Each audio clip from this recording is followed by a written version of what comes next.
Hi friends, అందరికీ నమస్కారం. తెలంగాణ ప్రభుత్వం రైతులకు సంబంధించిన 2,00,000 రూపాయల రుణమాఫీకి సంబంధించి ఒక షాకింగ్ అప్డేట్ అయితే విడుదల చేయడం జరిగింది. తెలంగాణ వ్యాప్తంగా రైతులకు రుణమాఫీకి సంబంధించిన 2,00,000 రూపాయలను పీఎం కిసాన్ పథకానికి సంబంధించిన అర్హతలను తీసుకోవాలని అయితే తాజాగా నిర్ణయాలు తీసుకోవడం జరిగింది. ఇందులో భాగంగా ఈ యొక్క రైతులకు సంబంధించిన 2,00,000 రూపాయల రుణమాఫీని 3 విడతల్లో మాఫీ చేయాలని అయితే నిర్ణయం తీసుకోవడం జరిగింది. మొదటి విడతలో 50,000, రెండో విడతలో 75,000, మూడో విడతలో 75,000 ఇలా 3 విడతల్లో ఈ యొక్క పేమెంట్ అనేది ఆగస్టు 15వ తేదీ లోపల మాఫీ చేయాలని అయితే నిర్ణయించగా, దీనికి సంబంధించిన తేదీని కూడా నిర్ణయించడం జరిగింది. అంటే దీనికి సంబంధించి ఏ తేదీ నుంచి యొక్క రుణమాఫీ చేస్తారు, అలాగే దీనికి సంబంధించిన అర్హతలో కొన్ని స్వల్ప మార్పులు కూడా చేయడం జరిగింది. వీటన్నిటికి సంబంధించిన పూర్తి సమాచారంతో పాటు మీకు రుణమాఫీ అనేది చేస్తారా లేదా అనే దానికి సంబంధించి ఈ యొక్క వీడియోలో నేను మీకు పూర్తి క్లారిటీ అయితే ఇస్తాను. తెలంగాణ ప్రభుత్వం నుంచి వచ్చే తాజా అప్డేట్స్ అన్ని ఎప్పటికప్పుడు మీకు నోటిఫికేషన్ రావాలి అనుకున్నట్లయితే వెంటనే మీరు మన టాక్ షో ఛానల్ ను సబ్స్క్రైబ్ చేయండి. సబ్స్క్రైబ్ చేయడం ద్వారా ఇలాంటి తాజా అప్డేట్స్ ఎప్పటికప్పుడు మీకు నోటిఫికేషన్ వస్తుంటాయి. అలాగే ఈ యొక్క వీడియోను మీరు లైక్ చేయడం మాత్రం మర్చిపోవద్దు. మీరు లైక్ చేయడం ద్వారా ఇలాంటి తాజా అప్డేట్స్ ఎప్పటికప్పుడు నేను మీకు నోటిఫికేషన్ అందజేస్తూ ఉంటాను. తెలంగాణ వ్యాప్తంగా రైతులకు సంబంధించిన 2,00,000 రూపాయల రుణమాఫీని జూలై 17వ తేదీన తొలి ఏకాదశి నుంచి ప్రారంభించాలని అయితే నిర్ణయించడం జరిగింది.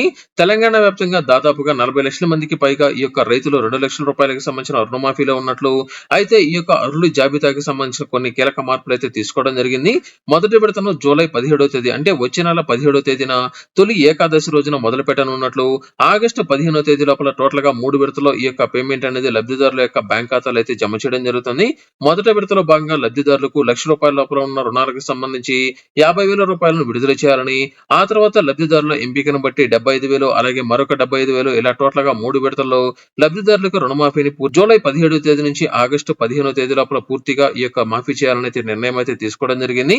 ఆగస్టు 15వ తేదీన ఈ యొక్క రుణమాఫీ చేయాలని గతంలో నిర్ణయించగా, రైతులకు సంబంధించిన వ్యవసాయ పనులు అనేది వచ్చే నెలలో ప్రారంభిస్తారు కాబట్టి రైతులకు రుణమాఫీ గనుక చేసినట్లయితే వెంటనే రైతులు మరొకసారి రుణాలు తీసుకునే దానికి అవకాశం ఉంటుందని, వచ్చే నెల 17వ తేదీ నుంచి రైతులకు రుణమాఫీ చేసి ఆ తర్వాత వెంటనే రైతులకు మరలా రుణాలను తీసుకునే అవకాశాన్ని కూడా తెలంగాణ ప్రభుత్వం కల్పించబోతున్నట్లు సమాచారం అయితే రావడం జరిగింది. జూలైలో ప్రారంభించినట్లయితే ఆగస్టు 15వ తేదీ లోపల టోటల్ గా 3 విడతలో ఈ యొక్క ప్రక్రియను పూర్తి చేస్తున్నట్లు ప్రభుత్వం నిర్ణయం తీసుకున్నట్లు సమాచారం అయితే రావడం జరిగింది.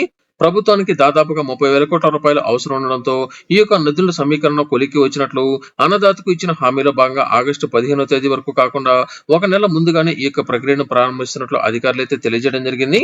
అయితే రైతులకు రుణమాఫీకి సంబంధించిన అర్హతలను ఏ విధంగా తీసుకోవాలని ఈ మధ్య కాలంలో చాలా వరకు నిర్ణయాలు అయితే తీసుకోగా, ప్రధానమంత్రి కిసాన్ సన్మాన్ నిధి పథకం అంటే పీఎం కిసాన్ పథకానికి సంబంధించిన కేంద్ర ప్రభుత్వం ఏదైతే అర్హతలు అనేది పెట్టిందో ఈ యొక్క అర్హతల ఆధారంగా మాత్రమే రైతులకు రుణమాఫీని అమలు చేయబోతున్నట్లు ప్రభుత్వం నుంచి ఒక అప్డేట్ అయితే రావడం జరిగింది. దీనికి సంబంధించి దాదాపుగా ఫైనల్ గా ఈ యొక్క నిర్ణయం తీసుకున్నట్లు సమాచారం అయితే రావడం జరిగింది. దీని ప్రకారం గనుక చూసుకున్నట్లయితే అంటే పీఎం కిసాన్ కి సంబంధించిన అర్హతలు గనుక చూసుకున్నట్లయితే ఎవరైతే మంత్రులు, ఎమ్మెల్యేలు, ఎమ్మెల్సీలు, ఎంపీలు, ఇతర రాజ్యాంగ పద్ధత పదవుల్లో ఉన్నవారు అందరికీ ఈ యొక్క పథకాన్ని పూర్తిగా తొలగించడం జరుగుతుంది. అంటే ఈ యొక్క లిస్ట్ లో ఉన్న వారికి ఈ యొక్క లిస్ట్ లో ఉన్న వారికి రుణమాఫీ అనేది అనర్హులు. అలాగే ఎవరైనా సరే ప్రభుత్వ ఉద్యోగులు గనుక ఈ యొక్క రైతులకు సంబంధించిన రుణాలు గనుక పొంది ఉన్నట్లయితే అంటే రైతుకు సంబంధించిన రుణాలు గనుక తీసుకుని ఉన్నట్లయితే వారికి కూడా ఈ యొక్క పథకాన్ని అయితే తొలగించడం జరుగుతుంది. అలాగే ఎవరైతే ఇన్కమ్ ట్యాక్స్ చెల్లిస్తున్నారో అంటే ఆదాయ పన్ను ఎవరైతే చెల్లిస్తున్నారో వారికి కూడా ఈ యొక్క పథకాన్ని పూర్తిగా నిలిపేయాలని అయితే తెలియజేయగా, అయితే కొంతమంది అధికారులు ప్రస్తుతం రైతుల్లో కూడా చిన్న స్థాయి ఉద్యోగాలు చేసుకుంటున్న వారు ఉన్నారని, అలాగే అధిక మొత్తంలో పంట పొలాలు అనేది లేకుండా చిన్న మొత్తంలో పంట పొలాలు పొందిన వారు కూడా ప్రస్తుతం ఆదాయ పన్ను చెల్లిస్తున్నారని, వీరి వల్ల ప్రభుత్వానికి అధిక మొత్తంలో విమర్శలు వస్తాయని ప్రభుత్వానికి తెలియజేయగా, అయితే ప్రస్తుతం తీసుకోబోయే నిర్ణయాల్లో కొంత స్వల్ప మార్పులు చేసినట్లు తెలియజేయడం జరిగింది.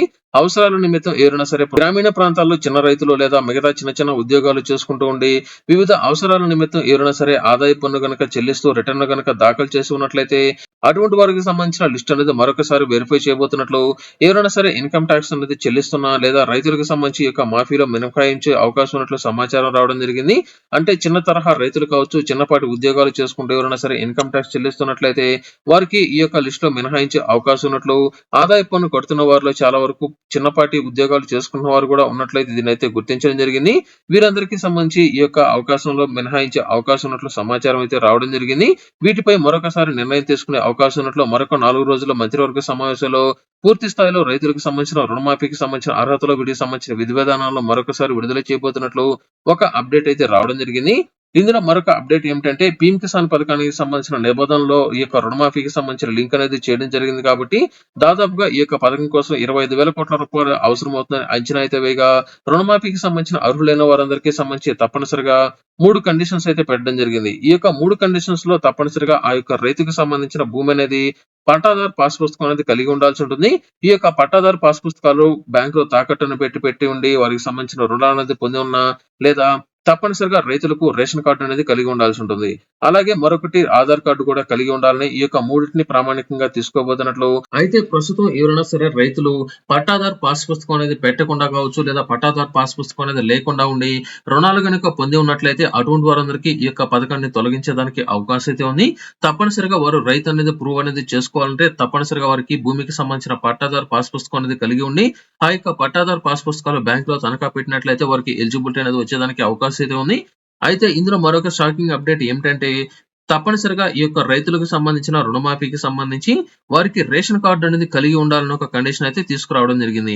అయితే కొంతమంది ఎవరైతే చాలా వరకు రైతులు ఇనెలిజిబిలిటీ కారణంగా కావచ్చు ఇతర అవసరాల కారణంగా వారికి రేషన్ కార్డు అనేది చాలా వరకు తెలంగాణ వ్యాప్తంగా తెలియదు. ఎందుకంటే గత ప్రభుత్వ హయాంలో కొత్త రేషన్ కార్డులు అనేది జారీ చేయకపోవడం, కొంతమందికి వారికి అవసరం అనేది ఉన్నా కూడా రేషన్ కార్డులు అనేది అప్లై అనేది చేసుకోకపోవడం, కొంతమంది అప్లై అనేది చేసుకున్నా కూడా వారికి రేషన్ కార్డులు అనేది లేకపోవడంతో చాలా వరకు తెలంగాణ వ్యాప్తంగా రేషన్ కార్డులు అనేది లేకపోయినా కూడా రైతులు ఏం చేశారంటే బ్యాంకుల్లో వారికి సంబంధించిన డాక్యుమెంట్లు అనేది పెట్టి ₹1,00,000 లోపల లేదా ₹2,00,000 లేదా ₹5,00,000 లోపల ఇలా వారికి ఎంత అవసరం అనేది ఉంటుందో అంత మేర అవసరానికి సంబంధించిన రుణాలు అనేది వారైతే తీసుకోవడం జరిగింది.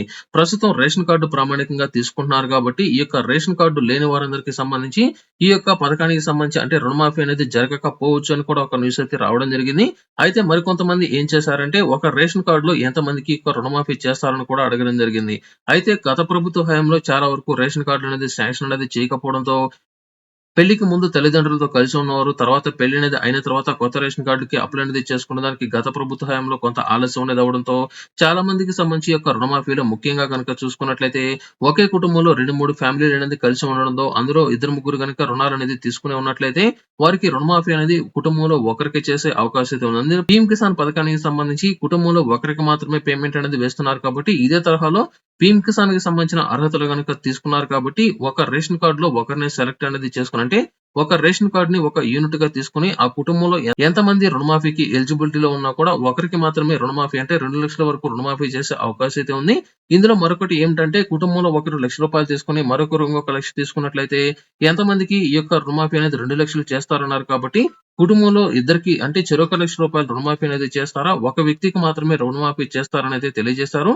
అయితే గతంలో దీనికి సంబంధించి ఒక అప్డేట్ ఏమొచ్చిందంటే కుటుంబంలో మీరు ఎంతమంది అంటే ఒక రేషన్ కార్డులో 2-3 రుణాలు అనేది తీసుకున్నా కూడా ఆ యొక్క 2-3కి సంబంధించి టోటల్ గా రేషన్ కార్డుకి లింక్ అనేది చేసి ఆ యొక్క రేషన్ కార్డు మొత్తం మీద ఎంతమంది రుణాలనేది తీసుకున్నారు అనే దాన్ని ఎస్టిమేషన్ అనేది వేసిన తర్వాత ఉదాహరణకు ఒక రేషన్ కార్డులో 2-3 రుణాలనేది పొంది ఉండి వారికి సంబంధించిన టోటల్ అమౌంట్ అనేది 5,00,000 కనుక అయినట్లయితే ఒక రేషన్ కార్డుకి 5,00,000 అనేది వచ్చింది కాబట్టి అందులో 2,00,000 మాత్రమే రుణమాఫీ అనేది చేసి మిగిలిన 3,00,000 మీరు తీసుకునే విధంగా గతంలో పేమెంట్ విడుదల చేస్తామని గతంలో తెలియజేయగా ప్రస్తుతానికి ఉన్న అప్డేట్ ఏమిటంటే ఒక రేషన్ కార్డులో ఒకరికి మాత్రమే రుణమాఫీ చేసేదానికి అవకాశం అయితే ఉంది. ఒక కుటుంబంలో 2-3 రుణాలు అనేది తీసుకున్నా అందులో ఎవరికైతే ఎలిజిబిలిటీ అనేది వచ్చి ఎక్కువ మొత్తం ఎవరైతే తీసుకుని ఉన్నారో ఆ యొక్క ఎక్కువ మొత్తం కలిగిన వ్యక్తికి మాత్రమే రుణమాఫీ చేసేదానికి అవకాశం అయితే ఉంది. ఇది ప్రస్తుతానికి ఈ యొక్క రైతులకు సంబంధించి తెలంగాణ వ్యాప్తంగా రైతులకు సంబంధించిన రుణమాఫీకి సంబంధించి అయితే ప్రస్తుతం తెలంగాణ వ్యాప్తంగా ఈ యొక్క రేషన్ కార్డులకు సంబంధించి అలాగే పాస్ పుస్తకాలు ఉన్న వారికి రుణమాఫీ చేస్తారని తెలియజేశారు కాబట్టి 100% ఏమిటంటే రైతుల నుంచి ఖచ్చితంగా వ్యతిరేకత అనేది వస్తుంది. ఈ యొక్క వ్యతిరేకతతో పాటు పేమెంట్ రాలేదని అలాగే మేము రుణాలు అనేది తీసుకున్న లిస్ట్ లో మా పేరు లేదని ఇలా అధిక మొత్తంలో విమర్శలు వస్తాయనే ఉద్దేశంతో తెలంగాణ ప్రభుత్వం ఈ యొక్క సమస్యలను పరిష్కరించడం కోసం ఫిర్యాదుల స్వీకరణకు ప్రత్యేకంగా ఒక గ్రీవెన్సీ సెల్ ను కూడా ఏర్పాటు చేస్తున్నట్లు ఎవరికైతే ఈ యొక్క రుణమాఫీకి సంబంధించిన సమస్యలు అనేది వచ్చాయో అంటే మీకు పేమెంట్ అనేది రాకపోయినా లేదా అర్హుల జాబితాలో మీ యొక్క పేరు అనేది లేకపోయినా ఇటువంటి కారణాల చేత మీకు గనుక రాకపోయినట్లయితే వెంటనే మీరు కంప్లైంట్ అనేది ఇవ్వడం కోసం ప్రత్యేకంగా గ్రీవెన్సీ సెల్ ను ఏర్పాటు చేస్తున్నట్లు మీకు సంబంధించిన బ్యాంక్ లో ఏదైతే రుణాలు తీసుకున్నారో ఆ యొక్క రుణాలకు సంబంధించిన డాక్యుమెంట్స్ అలాగే మీకు సంబంధించిన ఆధార్ కార్డు అలాగే పట్టాదారు పాస్ పుస్తకాలు రేషన్ కార్డు కనుక తీసుకుని వెళ్ళినట్లయితే మీకు అక్కడికక్కడే మీకు సంబంధించిన వివరాలు అనేది ఆన్లైన్ లో అప్డేట్ అనేది చేసి మీకు ఈ యొక్క రుణమాఫీకి సంబంధించిన ఏర్పాట్లు చేసేదానికి అవకాశం అయితే ఉంది. ప్రస్తుతానికి తెలంగాణ ప్రభుత్వం తీసుకున్న కీలక అప్డేట్ ఏమిటంటే టోటల్ గా ఈ యొక్క రుణమాఫీని 3 విడతల్లో మాఫీ చేయబోతోంది. మొదటి విడతను జూలై 17వ తేదీన తొలి ఏకాదశి రోజున విడుదల విడుదల చేయబోతున్నట్లు, ఆ తర్వాత జూలై మొదటి వారంలో రైతులకు సంబంధించి మరొక పేమెంట్, అలాగే ఆ తర్వాత ఆగస్టు 15వ తేదీ నాటికి మూడో పేమెంట్, ఇలా టోటల్ గా 3 విడతల్లో పేమెంట్ అనేది లబ్ధిదారుల యొక్క బ్యాంక్ ఖాతాకి అయితే జమ చేయడం జరుగుతుంది. మరొక 2-3 రోజుల్లో ఈ యొక్క రుణమాఫీకి సంబంధించిన పూర్తి క్లారిటీ మనకైతే రావడం జరుగుతుంది. ఇలాంటి తాజా అప్డేట్స్ ఎప్పటికప్పుడు మీకు కావాలనుకున్నట్లయితే వెంటనే మీరు మన టాక్స్ ఛానల్ సబ్స్క్రైబ్ చేయండి. అలాగే ఈ యొక్క వీడియోను లైక్ చేయడం మాత్రం మర్చిపోవద్దు. మీరు లైక్ చేయడం ద్వారా ఇలాంటి అప్డేట్స్ నేను మీకు ఎప్పటికప్పుడు అప్డేట్స్ అయితే ఇస్తూ ఉంటాను.